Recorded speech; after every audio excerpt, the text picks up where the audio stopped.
Like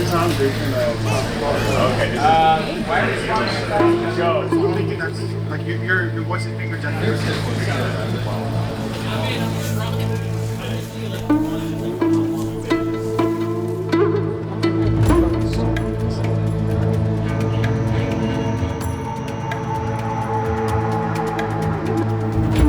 Z, you want to start? Well, let me ask you. Yeah, ask me something. What about this game feels familiar versus what things feel different when it comes to like grunt perspective? I think what's crazy is this feels like making a World War II game sometimes.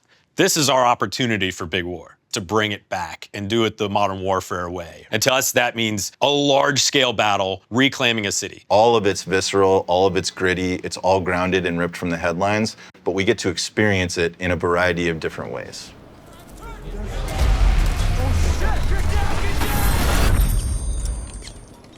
We need to go back to the call of duty.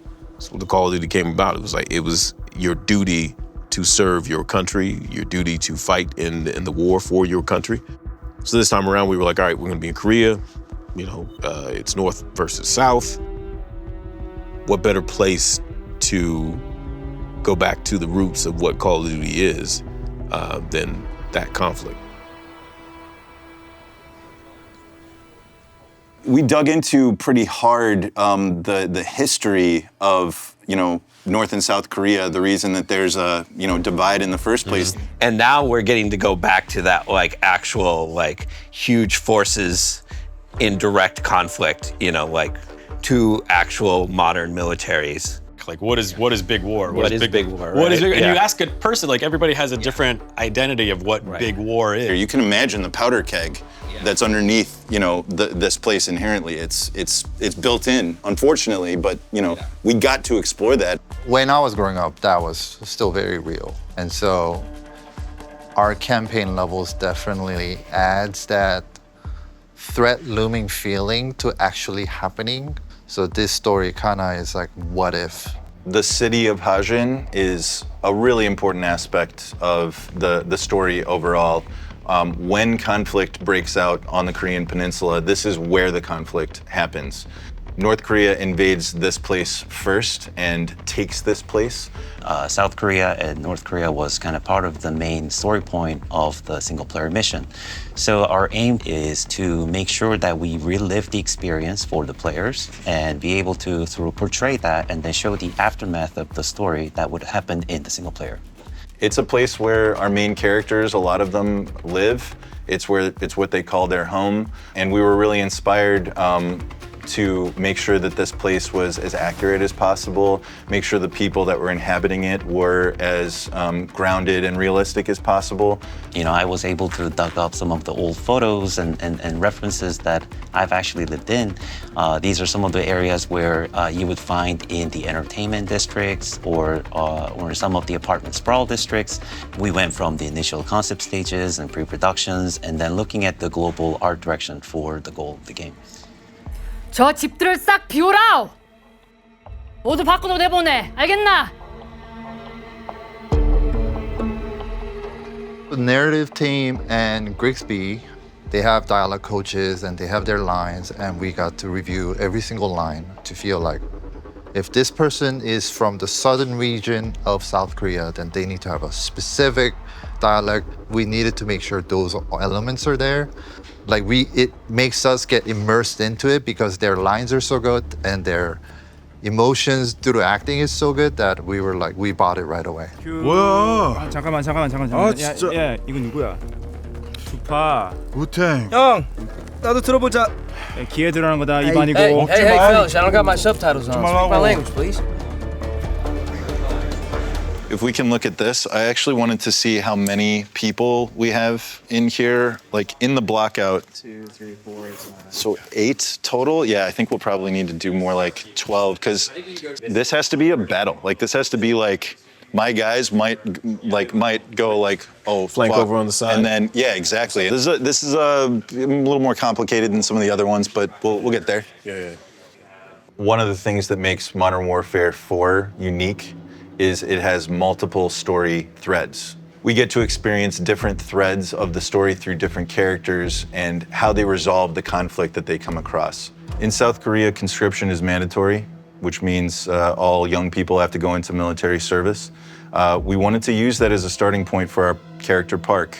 He starts as a grunt who would rather be doing something else, and when war breaks out, he's forced to make a decision about how he's going to respond to that.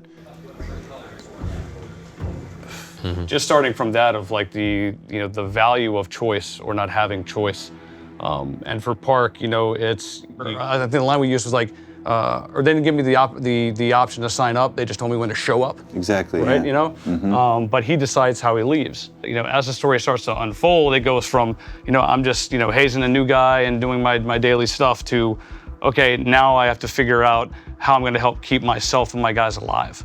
And we get to see that kind of play out through all these different, harrowing situations. Like your city is being bombarded. You're, just running from space to space as North Koreans are, falling and literally dropping in from the sky.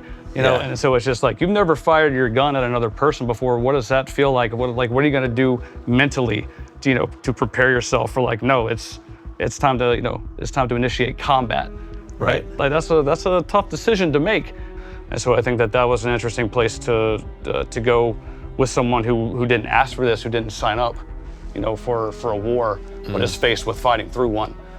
Modern Warfare 4 brings us into new emotional territory because of some of the experiences that the characters have been through, some of the choices that they made that they can't come back from.